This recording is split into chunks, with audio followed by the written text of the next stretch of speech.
Assalamualaikum warahmatullahi wabarakatuh. Alhamdulillahirabbil alamin.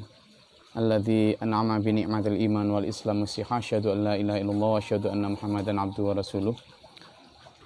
Dulur dimanapun berada, alhamdulillah pada malam hari ini kita dibersamakan dalam keadaan sehat walafiat, dalam keadaan insyaallah diberkahi oleh Allah Subhanahu wa taala.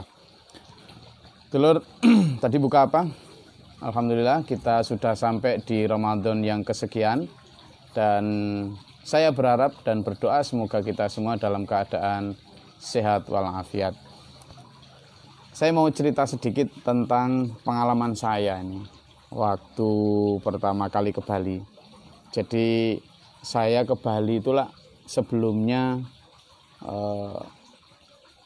tidak bekerja seperti ini. Saya bekerja sebagai seorang professional worker, dan kemudian saya tinggalkan pekerjaan itu. Lalu begitu nyampe di Bali, saya ada di satu suasana yang memang sama sekali baru buat saya. Baru dalam arti rutinitas, baru dalam arti kultur, juga baru dalam banyak hal. Tapi saya ingin ada satu cerita di mana ingin saya berbagi pada malam hari ini. Cerita itu adalah tentang kontrak ya. Jadi waktu saya pertama kali ke Bali itu, lalu saya sewa sebuah kamar kecil lah, sekitar ukuran 3x4 gitu. Nah, ukuran 3x4 itu saya tempati dengan seorang teman yang mengikuti saya waktu pindah ke Bali, sekitar ukuran 3x3 meter lah, di sebuah gang sempit gitu di daerah, di sini disebut daerah Monamaning. Bayarnya per bulan. Nah, setelah saya menjalani selama sekitar 2 bulan kalau nggak salah, itu kemudian tiba-tiba entah kenapa pemilik itu kayak keberatan gitu saya memperpanjang kamar itu. Tapi cuma yang jadi unik adalah pemberitahuannya mendadak. Pemberitahuannya mendadak waktu saya mau bayar kos itu sore, itu ketika bayar ses itu mau memperpanjang itu, tiba-tiba dia menyatakan bahwa kos tidak diperpanjang lagi, dan sore itu juga saya harus pindah. Ya karuan saja, saya pontang-panting, saya bersama satu teman saya pontang-panting cari kontrakan. Tapi sebelum cari kontrakan itu pontang-panting saya mulai membersihkan centelan, bersihkan apa segala macam, karena saya harus mengembalikan seperti pertama kali, dimana kalau kamar itu lah biasanya ada paku apa segala macam. Nah, sebagai penyewa saya mau tidak mau ya mengikuti keputusan si pemilik rumah, karena saya hanya seorang penyewa. Waktunya habis disuruh pergi ya pergi gitu. Nah, karena saya nggak punya hak, saya hanyalah penyewa yang punya hak dengan durasi waktu tertentu tadi.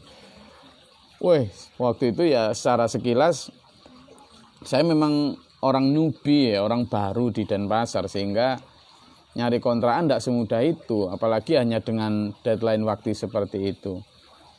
Tapi karena yang punya hak adalah yang punya rumah, mau tidak mau saya ikut. Nah, penyewa cuma punya hak menempati, itu pun hanya sepanjang masa yang disepakati. Dan semua harus tahu itu. Lebih dari itu harus pindah ya disuruh pindah ya pindah. Bila pemilik kontrak menyetujui berlanjut ya berlanjut, tapi bila tidak berlanjut ya disuruh pindah. Nah, seperti yang kejadian saya alami sama pemilik kontrakan, saya tidak diperpanjang. Nah, otomatis saya harus pergi. Nah, bicara sewa menyewa dulur, biasanya di dalam setiap kontrak, entah kontrak rumah atau kontrak kamar, itulah ada satu klausul di mana kewajiban penyewa untuk menjaga barang yang disewa itu utuh ketika nanti dikembalikan. Pertama ya tentu disuruh menjaga untuk merawat agar barang yang disewa itu tetap baik, dia hanya punya hak pakai selama menyewa itu. Apapun, termasuk kamar atau sewa mobil, sewa apapun begitu. Dan itu menjadi satu klausul yang jamak dalam hal sewa menyewa. Nah, tahukah kita sebenarnya, ini mulai ini. Jadi saya ajak itu sebagai prolog bahwa ada satu fenomena sesungguhnya yang kita luput arifi, bahwa sesungguhnya terkait sewa menyewa itu kita ini sewa loh. Kita ini sewa. Apa yang objek sewanya? Objek sewanya adalah tubuh kita ini. Tubuh kita ini. Kita ini sewa dari siapa? Dari Tuhan. Jadi waktu kita tanda tangan kontrak sewa, itu waktu itu kita masih di alam ruh tuh. Di alam sebelum bapak ibu kita bertemu. Jadi dalam Islam itu mengenal 5 alam itu ya. Alam arwah, alam arham, alam dunia, alam barzah, dan alam akhirat. Alam arwah adalah alam ketika manusia masih di alam ruh. Manusia ketika masih berupa ruh. Bahkan bapak ibunya aja belum ketemu, belum kenal, mungkin juga belum lahir. Nah, tapi mereka sudah ada tuh. Nah, ketika di alam ruh ini, orang kan kemudian setelah di alam ruh, lalu kemudian ketika bapak ibunya bertemu, lalu kemudian pindah ke alam arham atau rahim, di womb. Nah, selama 9 bulan di sana, pindah lagi ke alam dunia. Setelah di dalam dunia, nanti sekian tahun, tergantung Allah, lalu pindah lagi ke alam barzah atau alam sel itu, alam kubur.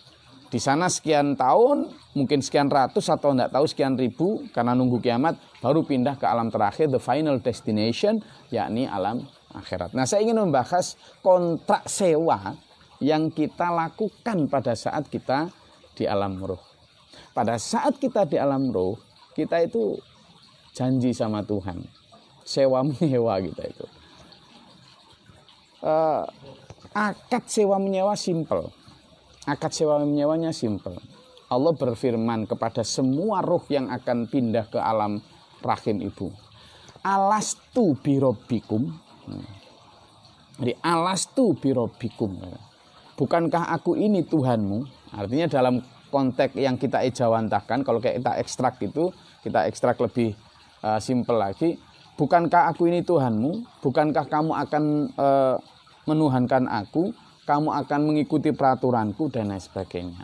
Nah, pada saat itu kita sebenarnya juga sedang berikrar sama Tuhan bahwa kita akan mempergunakan apa yang nanti di-engineering dalam rahim ibu itu, yakni ketika pemasangan organ-organ tubuh itu, tubuh yang berupa mata, telinga, hidung, mulut, dan ini adalah objek sewa itu yang akan disewakan kepada kita selama periode di dunia.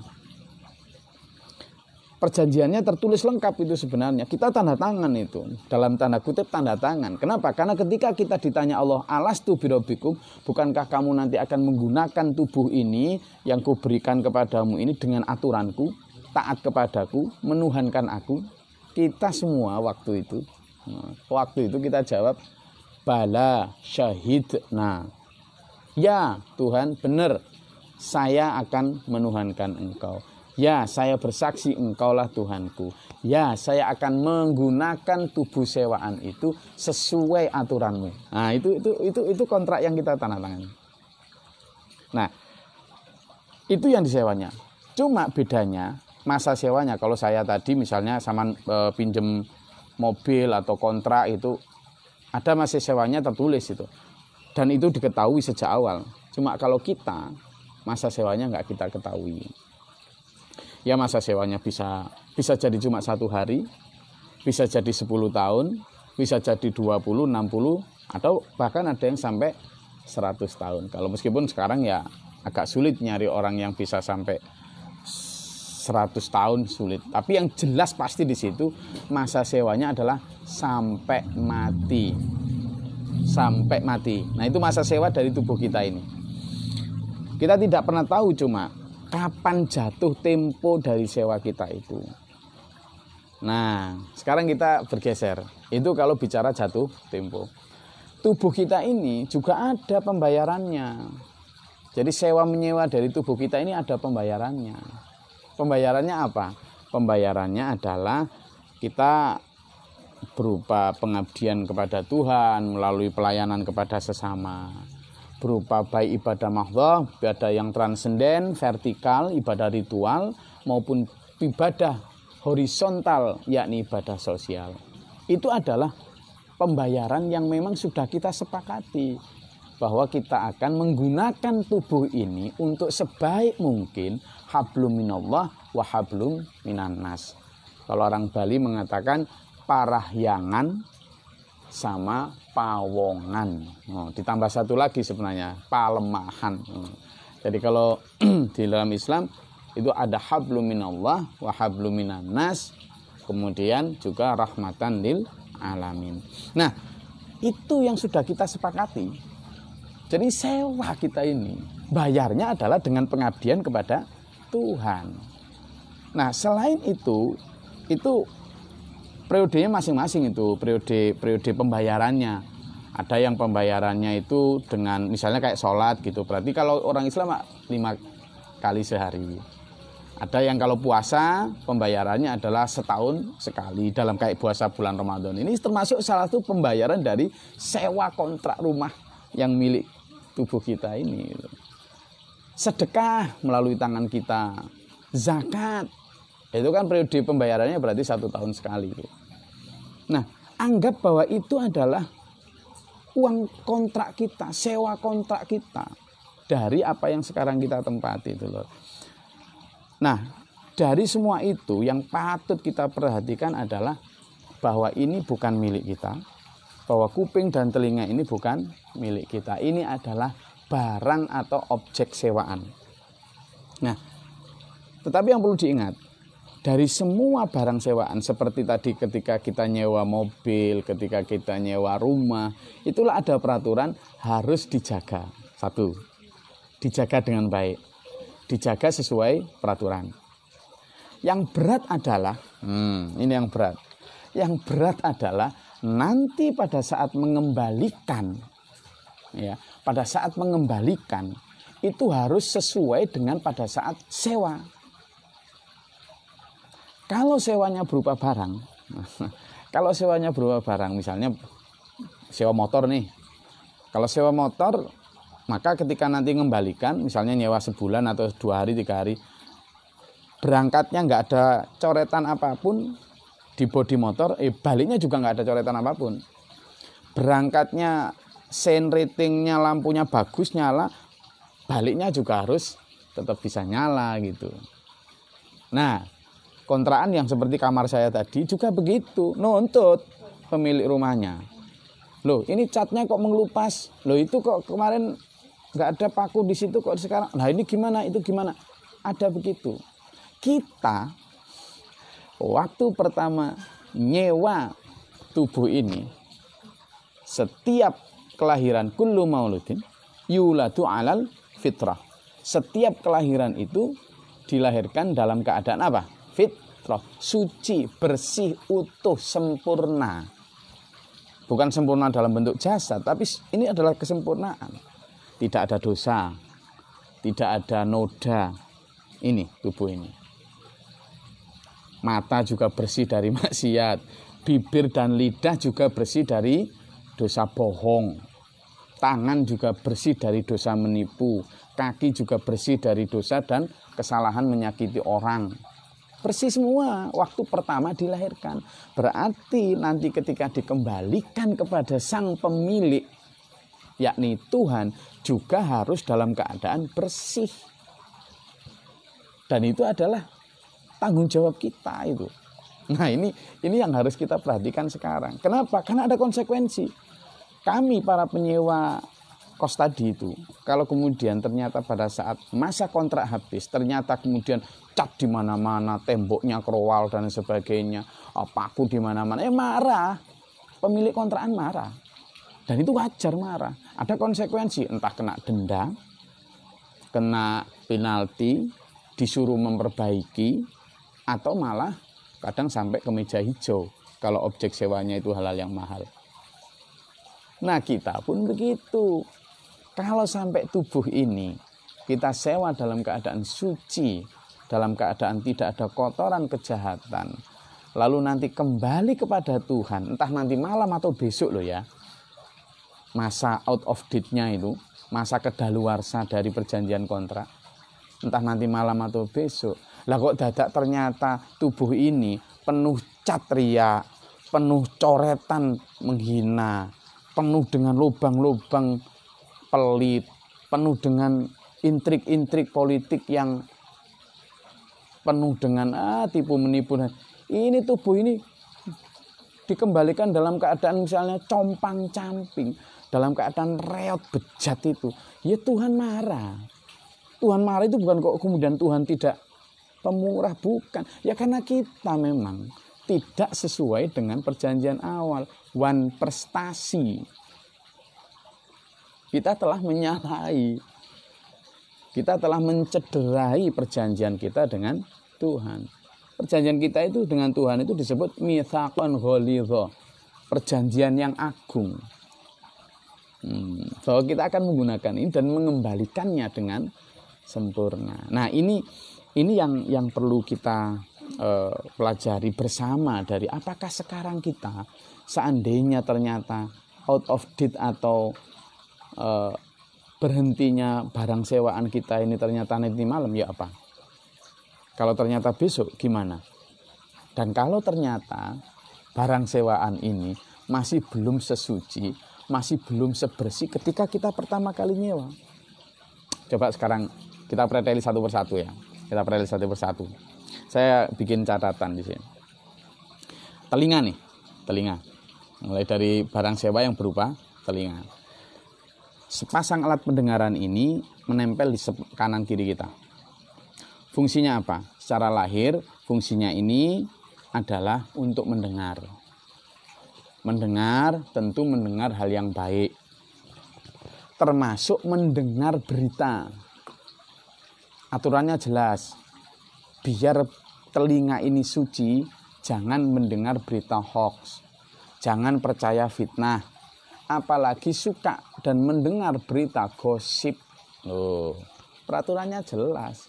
Tapi kalau kemudian kita pakai ini malah nguping aja hal-hal yang sifatnya gossiping, sifatnya infotainment misalnya, sifatnya malah hoax politik, hoax sosial dan sebagainya.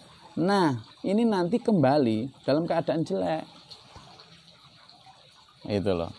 Apalagi jika zaman seorang hakim, jika zaman seorang pemutus perkara dan lain sebagainya, lalu memakai telinga ini dengan tidak adil. Ada dua pihak yang berperkara, kemudian sampean pakai ini dengan mendengarkan satu pihak dengan lebih kurang mendengarkan pihak yang lain. Ini bisa bahaya itu. Bisa bahaya. Ada satu cerita nih tentang telinga. Ada seorang qadhi terkenal. Qadhi itu seorang hakim. Hakim terkenal di masa lalu. Hakim ini sebenarnya sudah terkenal adil, tapi ya karena saking hati-hatinya dia pengen agar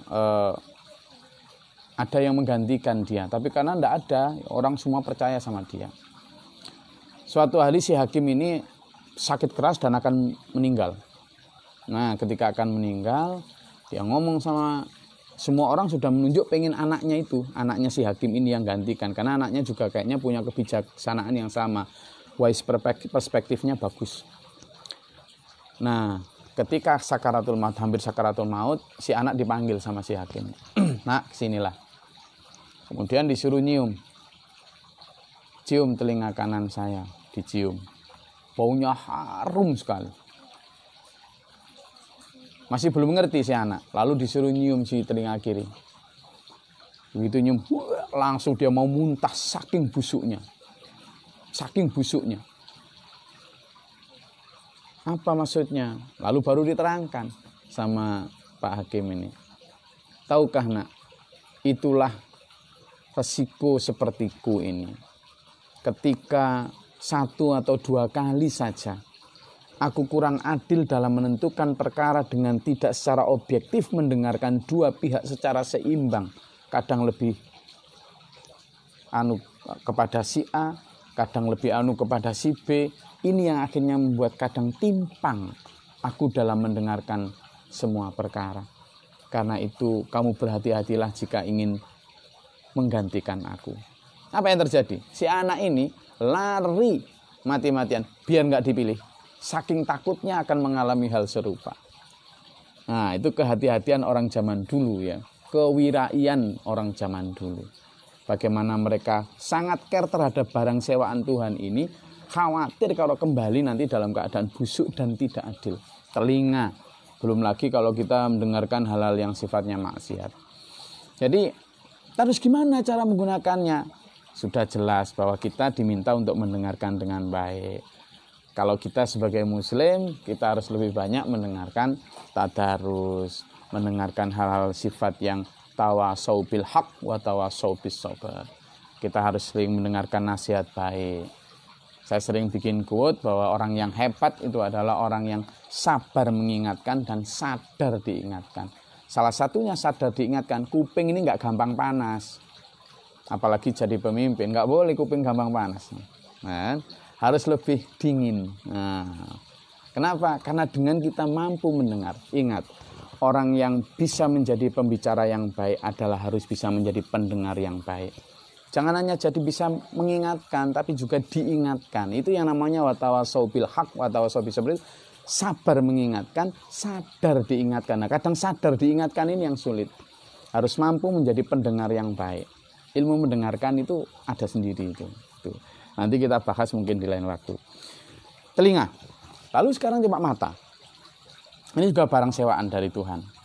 Nah, mata ini juga gitu. Mata adalah jendela rohani kita. Kalau anak-anak muda mungkin cinta dari mata turun ke hati. Sekarang persoalannya udah nggak gitu lagi nih. Mata sudah bisa menjadi semua sumber dari penglihatan opini kita. Karena mata kita bisa melihat melihat berita, kita bisa melihat fenomena, melihat apa. Dan mata ini dituntut untuk tidak memiliki subjektivitas yang lebih besar daripada objektivitas. Gimana maksudnya?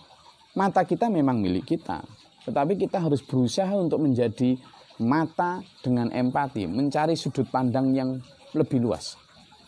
Sehingga apa? Kita tidak menjadi kacamata kuda. Mata memang terpasang di wajah dan sepasang alat yang indah ini oleh Tuhan begitu sempurna ditaruh di kanan kirinya hidung. Tapi tahukah kita bahwa mata ini tidak sekedar hanya untuk melihat hal-hal lahir, tapi mata ini juga untuk melihat hal yang lain. Misalnya, pandangan mata kita ini juga bisa mempengaruhi orang yang melihat kita. Kalau kita marah, orang juga sedih gitu. Kalau kita ngelihatnya teduh, orang juga seneng. Jadi saya aja sendiri kadang berpikir sulit cari, kadang memang itu sudah bawaan, tapi kita harus melatih tuh. Nah, ini adalah kamera paling mahal dan paling canggih di muka bumi.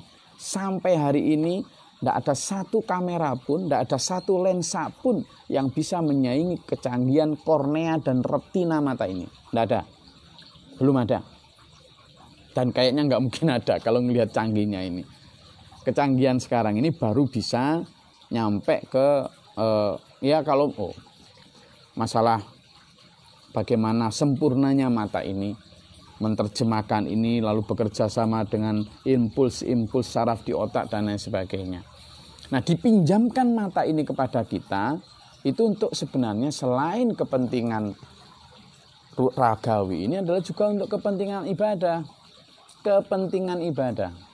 Ingat, ketika saya bicara ibadah itu jangan hanya diartikan ibadah yang kemudian hanya tarawih, bukan hanya itu. Sekali lagi ibadah itu dua arah, yakni vertikal ritual, horizontal sosial. Nah, mata ini juga begitu, dipakai untuk kepentingan ibadah. Mata wajib digunakan untuk menjadi ujung tombak dalam melihat, mengenali, dan menganalisa semua bentuk fenomena kehidupan. Semua bentuk fenomena kehidupan. Mata ini menjadi scanner dari setiap fenomena kita. Ingat bahwa a'udzubillahi minasyaitonirrajim. Alladzi khalaqal mauta wal hayata liyabluwakum ayyukum ahsanu amala wa huwal azizul ghafur. Allah zat yang menciptakan hidup dan mati ini liyabluwakum, untuk nguji kalian. Berarti apa? Setiap fenomena kita ini ujian. Anak nangis, cengar, ujian. Tetangga lewat nyibir kita, ujian.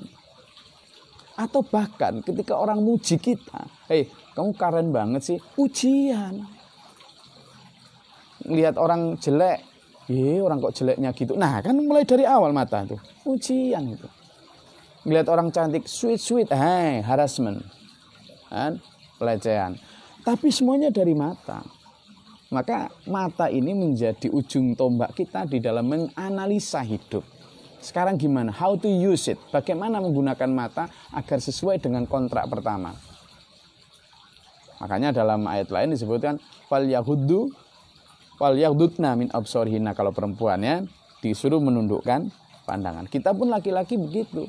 Laki-laki maupun perempuan disuruh menundukkan pandangan itu tidak hanya secara lahir untuk menunduk gini. Kalau menunduk gini nanti ada pohon di depan ya nabrak. Maksudnya menundukkan itu adalah tawadhu.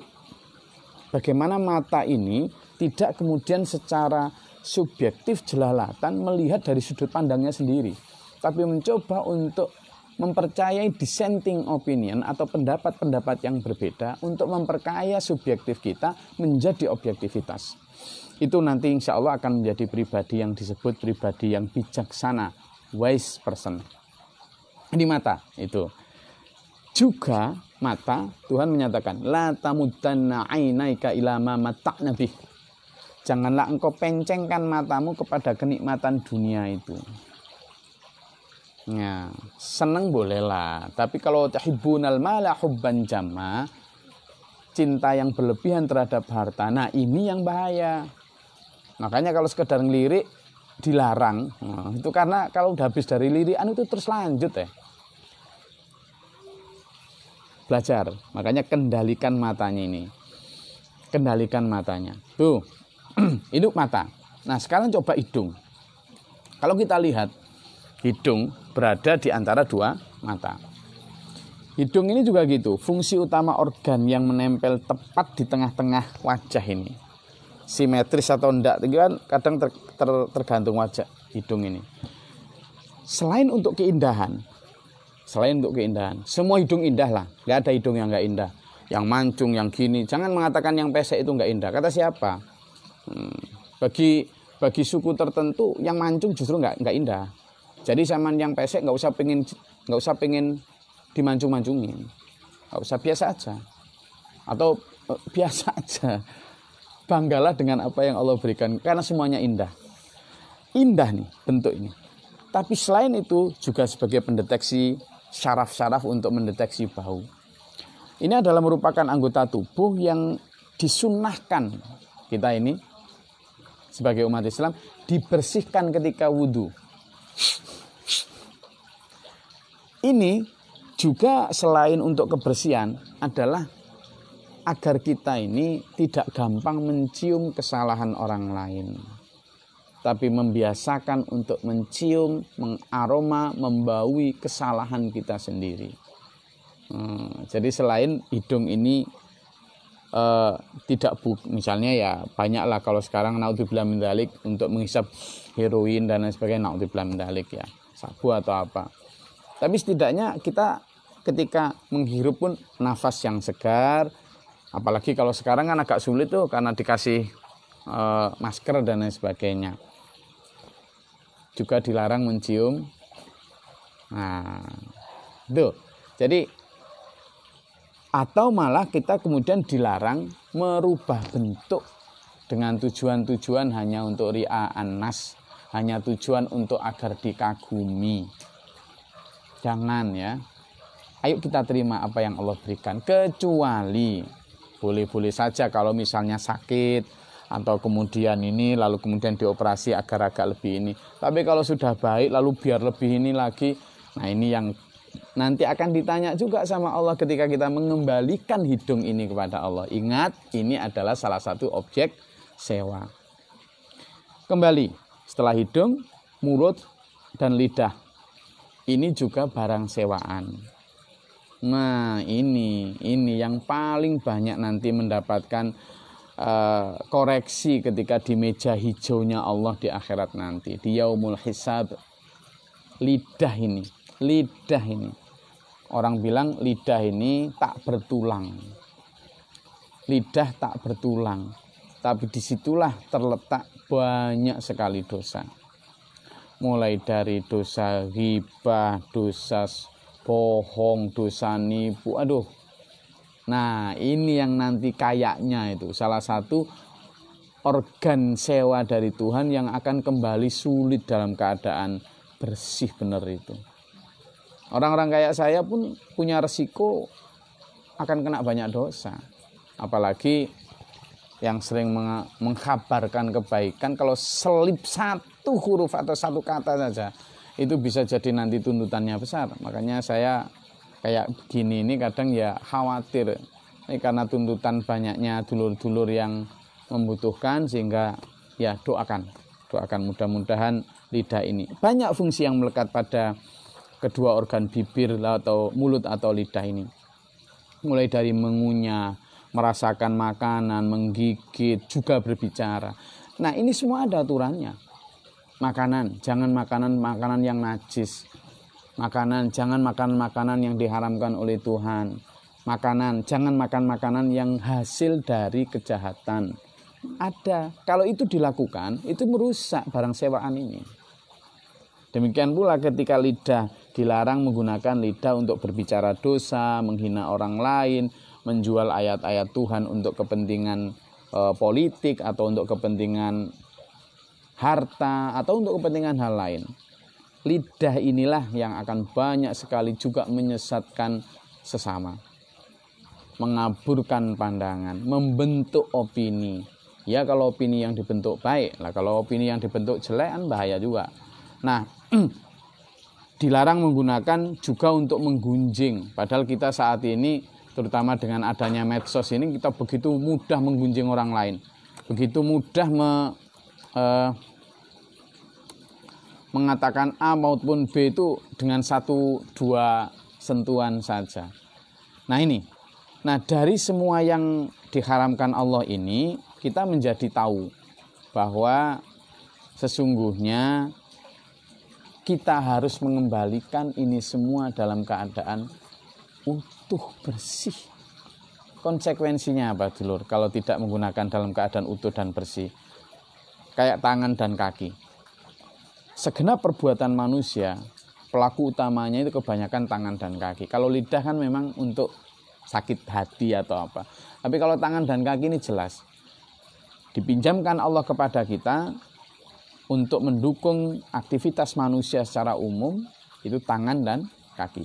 Orang kadang menggambarkan, mempersonifikasikan tangan, kan itu kaki tangannya si ini, kaki tangan. Berarti kan perbuatan itu seolah-olah diwakili oleh kaki tangan. Maka kaki tangan juga salah satu yang punya resiko besar untuk kembali tidak dalam keadaan bersih. Dipinjamkan manusia untuk keseharian, mulai dari bermuamalah, kita mencari nafkah, sampai kemudian hal-hal yang sifatnya dunia, sampai hal-hal yang sifatnya juga ibadah. Kaki dilarang untuk berjalan kepada tempat-tempat maksiat. Tangan juga kudu sering dipakai untuk penegaan hal-hal kebaikan, hal-hal yang benar. Nah, pada saat nanti mengembalikan, tangan dan kaki harus bersih dari coretan mencuri, coretan menyakiti, dari track record kejahatan lainnya, track record menipu, korupsi. Hati-hati. Karena sekarang tidak hanya kemudian mencuri dalam arti ngambil barang, tanda tangan ini aja sudah bisa. Nah, atau bahkan sekarang enggak, dengan cukup jempol nih, like, dislike, share, komen, share, like, ini sudah ini jempol kita ini nanti kembali dalam keadaan penuh nanah ini. Kalau ternyata kita nge-share hal-hal yang tidak kita tahu, benar dan tidaknya, share, like, hanya berdasar apa? Like and dislike, suka atau tidak suka, atau kecenderungan politik, kecenderungan sosial kita, kecenderungan ideologi kita, wes tidak peduli setelah benar. Nah, tangan ini yang nanti ada konsekuensi yang luar biasa ketika kita mengembalikan tangan dan kaki di akhirat dalam keadaan. Kenapa? Karena yang nanti bicara di sana adalah wa tukallimuna aydihim wa tasyhadu arjuluhum. Yang bersaksi dan berbicara adalah tangan dan kaki kita. Mulut akan dikunci. Tidak bisa membela. Nah, selama ini kan kalau di dunia anggota tubuh yang sering jadi lawyer untuk kesalahan-kesalahan kita kan mulut nih. Wah, ini sering gitu. Nanti di akhirat tidak bisa. Tidak ada lawyer untuk kita. Tidak ada. Lawyer kita adalah orang-orang yang sering kita tolong. Itu nanti. Binatang yang mungkin sering kita tolong, manusia yang sering kita tolong, itu akan jadi lawyer kita. Diri kita sendiri tidak bisa. Kalau kita sekarang di sini, kadang kita self lawyer. Kita punya, enggak, ini gini. Ah, itu mulut bisa jadi lawyer. Tapi kalau nanti di sana, tidak bisa. Nah, dealer dan masih banyak lagi anggota tubuh yang masing-masing itu ada pakem penggunaannya berikut arahan bagaimana aturan ketatnya itu ada. Sayang kalau kita nggak sadar itu gitu. Sayang kalau kita kemudian ternyata nganggap ini milik kita. Sehingga kita menggunakan tubuh ini sesuai yang kita mau. Padahal sebenarnya ada aturan yang dulu sudah kita tanda tangani. Ketika kita bilang bala syahidna di alam ruh dulu. Nah, harusnya sebagai penyewa kita ini manut saja seluruh pasal dan klausul yang sudah disepakati itu. Dari mana tahu saya, Gus? Lah ini tak beritahu. Bukan saya maksudnya. Para rasul itu datang disuruh Tuhan nyusul kita manusia ini untuk memberitahu, mengingatkan kembali. Ini loh dulu pasal yang kamu sepakati. Gitu sebenarnya. Simpelnya para rasul ke dunia itu gitu. Datang ke dunia untuk nyusul kita. Karena ternyata praktek kita itu tidak sesuai dengan klausul awal. Maka rasul datang. Nunjukkan lagi. Manusia, ini loh klausul awal kamu dulu. Sambil bawa kitab suci. Kitab suci inilah agreement kita. Letter of agreement kita itu. LOE-nya itu. Yang sudah kita sepakati. Maka dibacakan lagi. Wayatslunal kitab katanya. Makanya dibacakan kitab itu untuk mengingatkan kita pada agreement itu. Nah, celakanya itu bukan yang terjadi sekarang. Manusia ini merasa bahwa semua organ ini miliknya. Kita pun saya rasa begitu. Secara jujur kalau kita mau mengakui, kita sama sekali perasaan bahwa ini nyewa itu tidak ada. Kita merasa ini milik kita. Cenderung ini milik kita, utuh. Sampai ada yang demo. Ini tubuhku. Ini milikku. Jangan atur tubuhku. Waduh. Kok ngaku tubuh itu sama dapat di mana? Kalau beli di mana? Coba saya mau tanya. Ku itu kan menunjukkan kepemilikan tuh. Saya mau tanya. Kalau ku, it's mine. It's my body. It's my house. It's my car. Kan my kan berarti milikku. Orang setiap punya mobil pasti punya hasil asal-usul toh. Entah beli, entah diberi, entah hadiah, atau setidaknya paling jelek entah nyolong, entah ngerampok. Kan mesti ada asal-usulnya. Nah, sekarang saya mau tanya, sampean yang merasa bahwa itu milikmu, bahwa itu bukan sewa, sama dulu dapat dari mana? Sewa, beli dari siapa? Dikasih siapa? Gak ada. Ini milik Tuhan berarti. Sama nggak bisa jawab. Nah, karena itulah maka kita harus menggunakannya. Kenapa? Karena kita selama ini kalau jujur kita ngakuin, sama sekali tidak terfikir bahwa semua organ ini adalah barang pinjaman yang saatnya nanti harus dikembalikan dalam keadaan utuh seperti saat kita sewa. Ini yang patut. Nah, sehingga kalau saya dalam catatan saya di sini saya bilang bahwa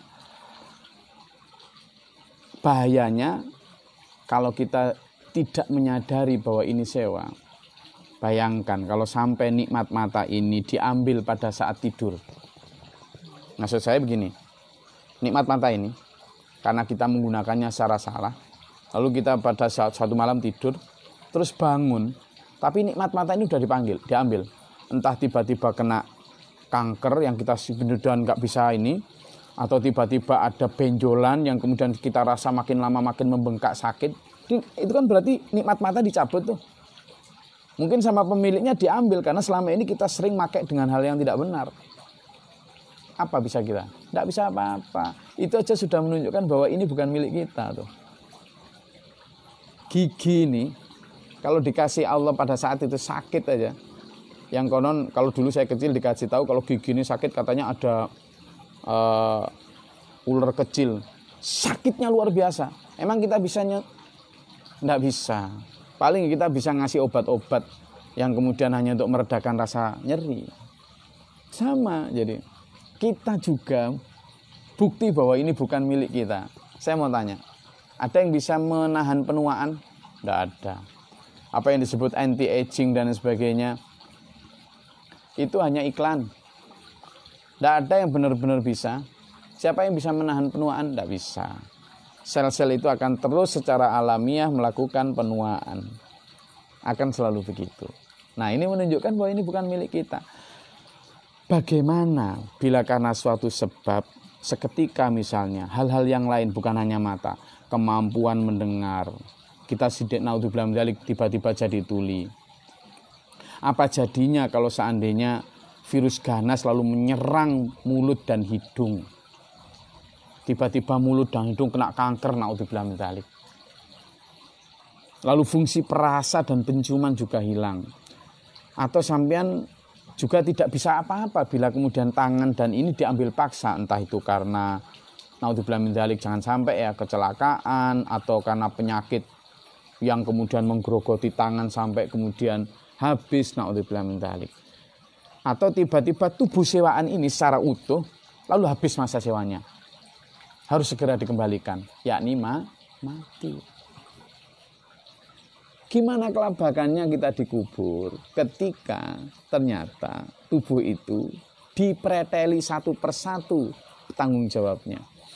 Padahal kita belum sempat ngecat, ibarat ruang sewa kamar saya tadi, belum sempat ngecat untuk kembalikan. Karena pada saat nyewa itu, saya tidak tahu bahwa sore itu harus dikembalikan.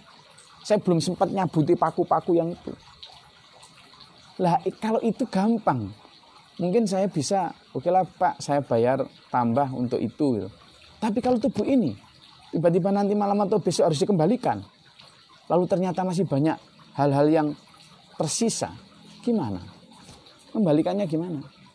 Karena itu dulur, kita ini seringkali tidak sadar bahwa waktu kita itu sempit untuk memperbaiki ini. Cuma karena perbuatan kita sendiri.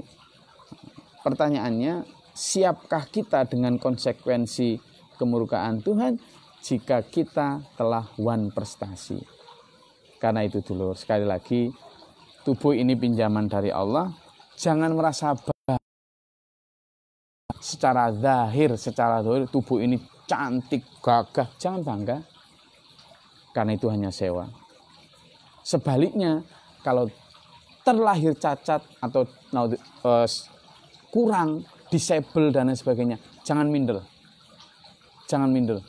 Saya sampai pernah bikin tulisan, proud of you. Saya bangga dengan kamu.